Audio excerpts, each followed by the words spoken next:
Hello and welcome.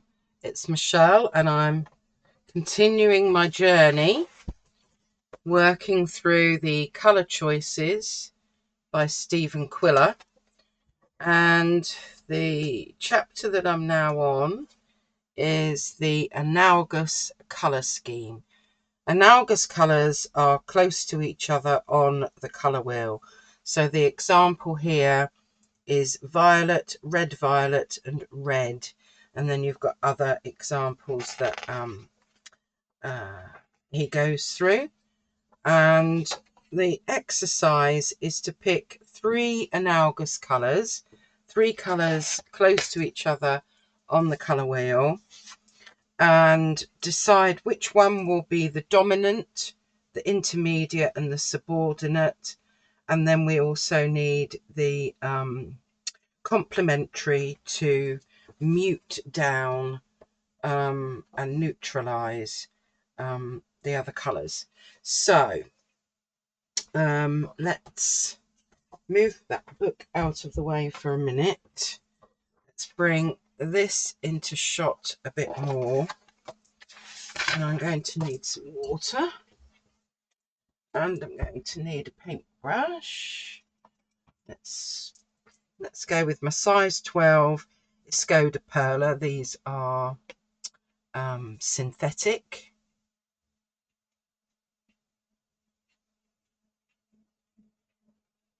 Oh, there we go. Not quite sure what happened there. I'm hoping that worked.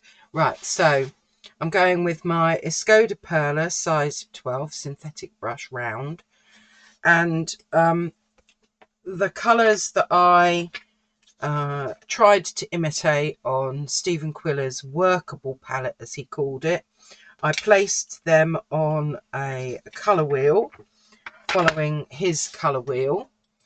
And so the three colours that I've chosen are Payne's Grey, Ultramarine and Ultramarine Violet. So those three next to each other, analogous colours.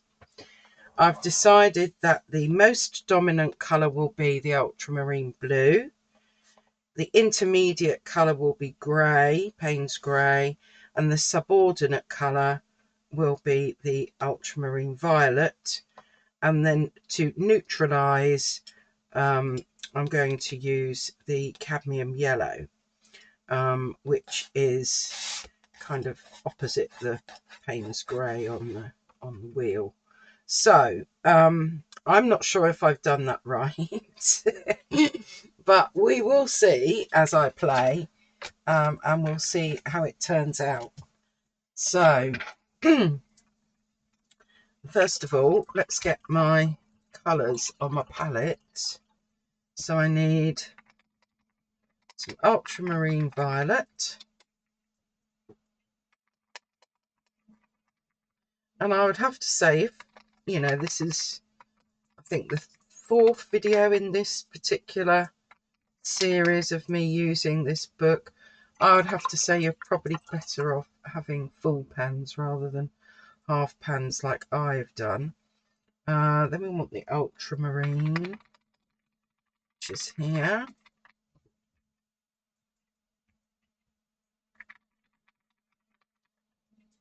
Or even just using the tubes as and when you want to use them.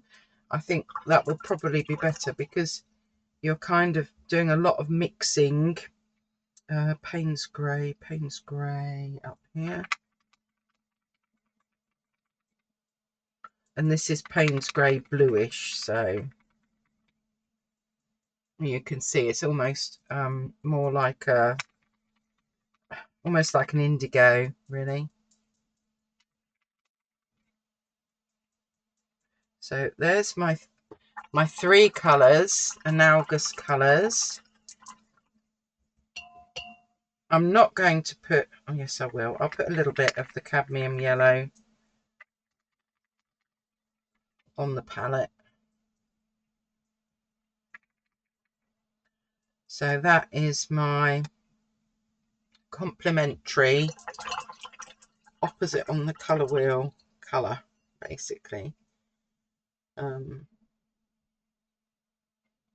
that I've chosen. Right, I've done a little sketch here. This is a building.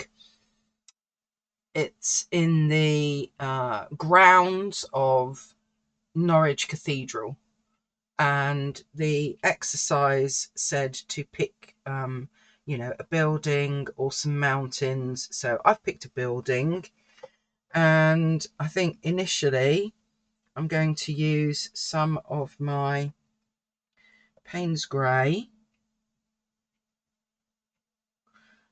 and I'm wanting this to look a bit like a night scene, basically.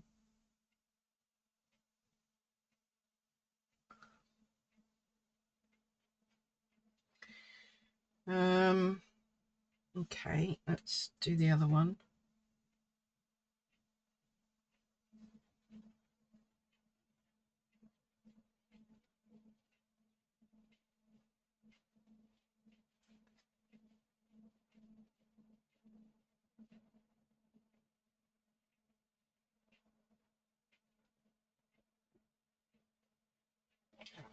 And then we've got this pipes. These are pipes. So maybe I will mix, if I get a bit more of my Payne's Grey, and maybe I'll add a bit of the ultramarine violet. Yeah, that gives me a much darker colour.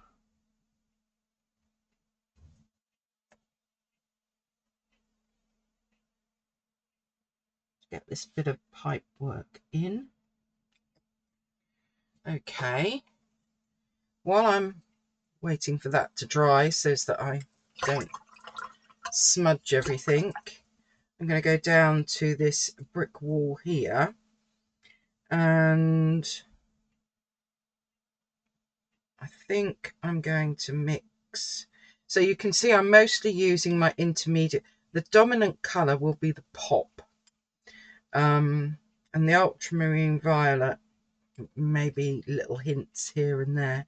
So I'm going to use my yellow now with the ultramarine violet, and that's given me this kind of brown colour that I can use down here.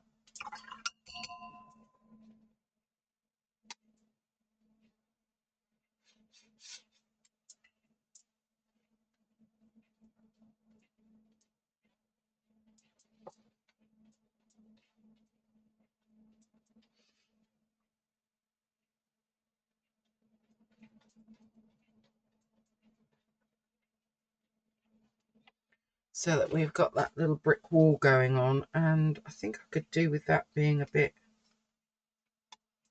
let's add a bit more of the ultramarine violet so that I can get some,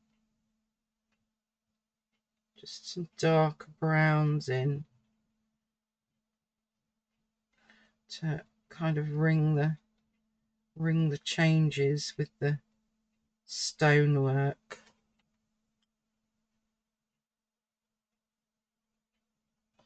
Which I think has worked out quite nicely. Okay, now let's go over here. I'm going to need more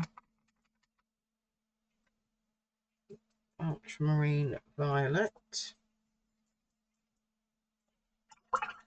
and cadmium yellow, and let's get this wall in here.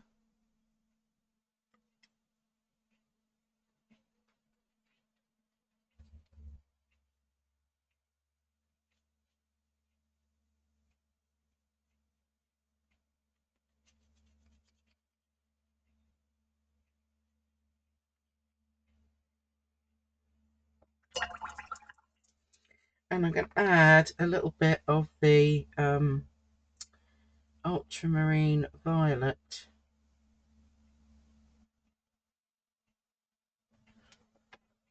to that wall. Let's do the same with this wall here.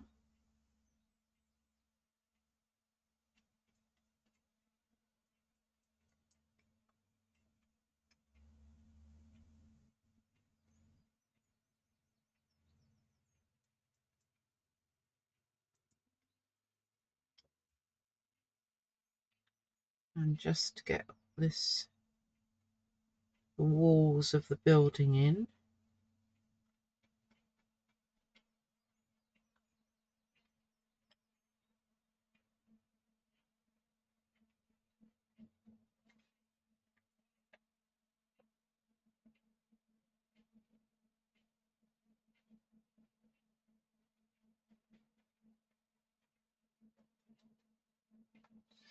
Okay, there we go. And I think having just that hint of the ultramarine on one side is really rather nice. Okay, let's do the brickwork on the top of the brick wall there. And maybe for that,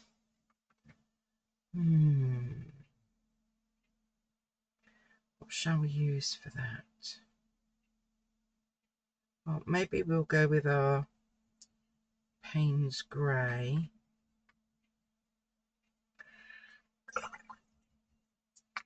We'll add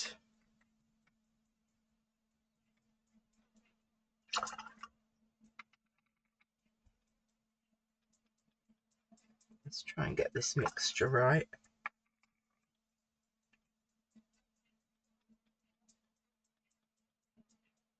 Yeah, there we go.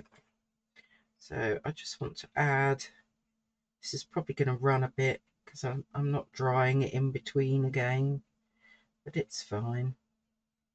This is like a thumbnail test.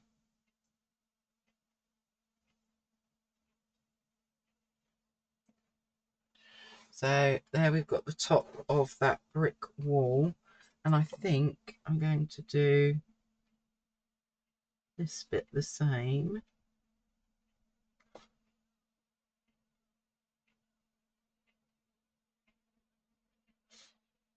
Maybe if I don't quite go to the edges, I might not bleed as much.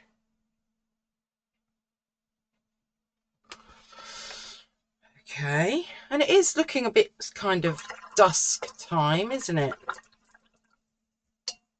I'm going to go down a size brush now. I'm going to get my smaller size 8. And I think I will dry it so that I can tidy it and then do those windows. So I'll be back in 2 ticks. Okay, so now I'm going to use this same mixture to go. Actually, no, I'm going to use white round there. I'm just going to mark out the bricks on this wall, on the top of this wall, sorry, to give them a bit more texture.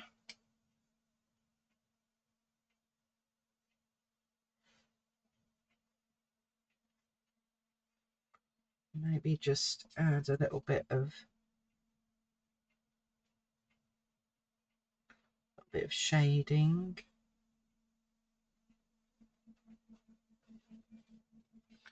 There we go. So we've got our brick wall there, and I want to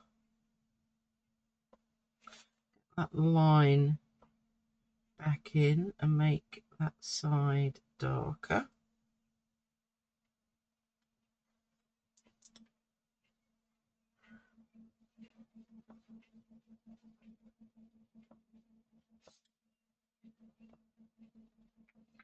There, so that we get some 3D effects going on, I suppose. And I think I want to make this brown again.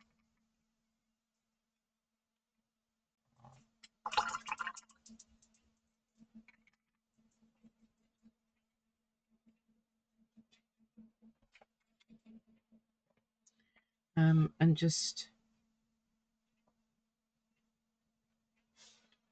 do a few of these bricks. Well, they're stones really, because it's all kind of stonework.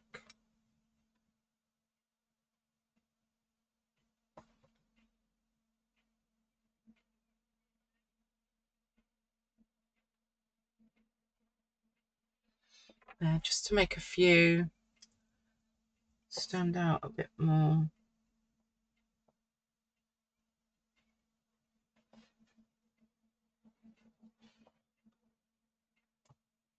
Yeah, I'm liking that better. Right, next I'm going to use my ultramarine blue, which is my dominant pop of colour.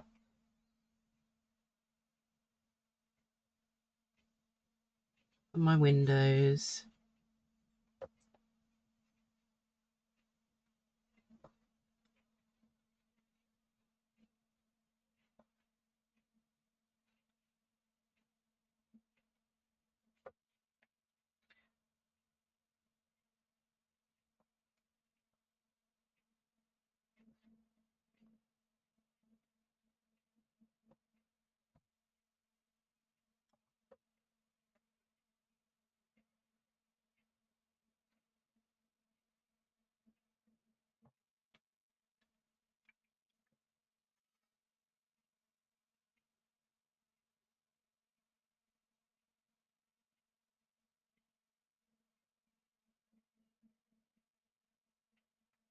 And then I can, oh, I think my head was in the way.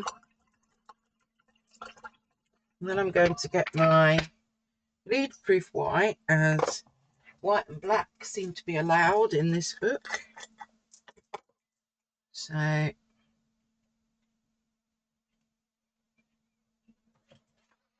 let's just try and get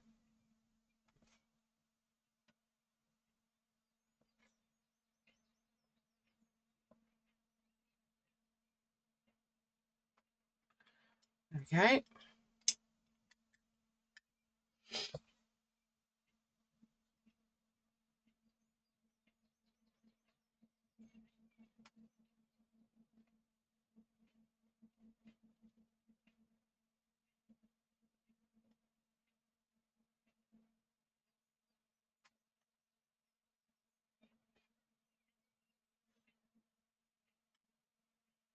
Obviously I could have done that neater, but there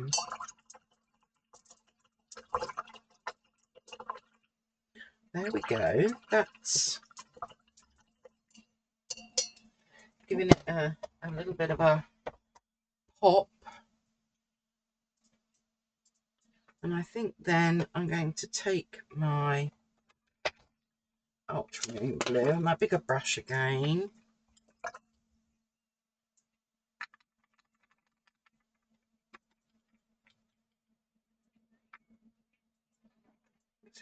And I've just touched it on my cloth that I'm using.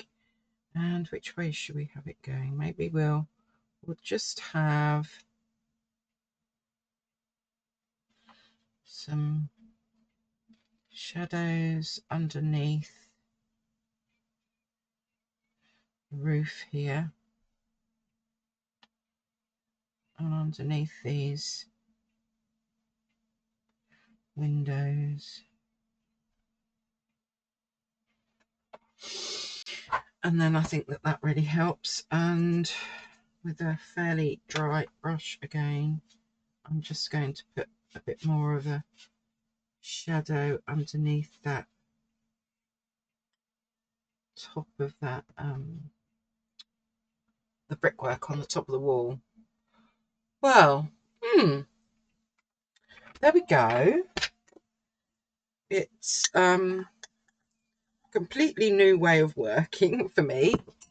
I don't think I've ever really picked my colours in that manner before. Let's just dry it, and I might use a pencil to just do those windows. See if I can find the right coloured pencil. So back in a tick. Okay, I am back, and what I want to do is just tidy up these windows a bit, and I've just found a coloured pencil that's going to work basically.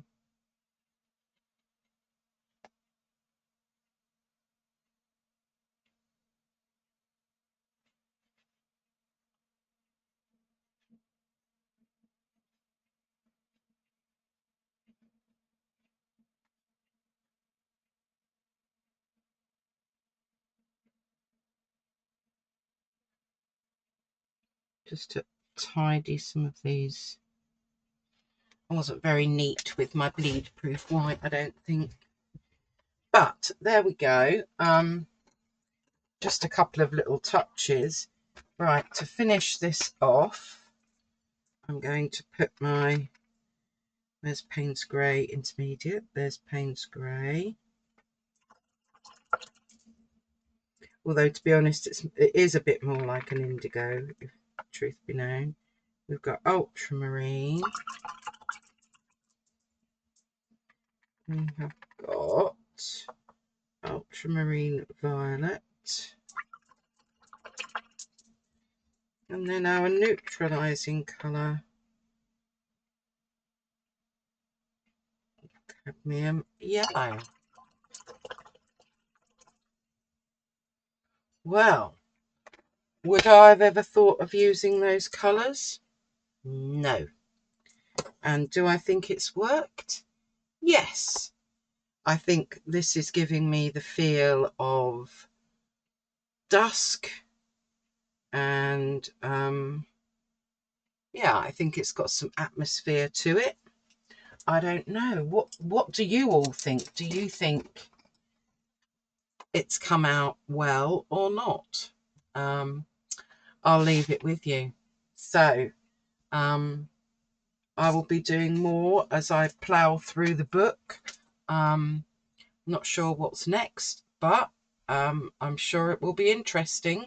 So stay posted, subscribe, hit the notification bell, and hopefully you'll be able to then see more of my experiments. All right, have a lovely morning, afternoon, or evening. See you soon.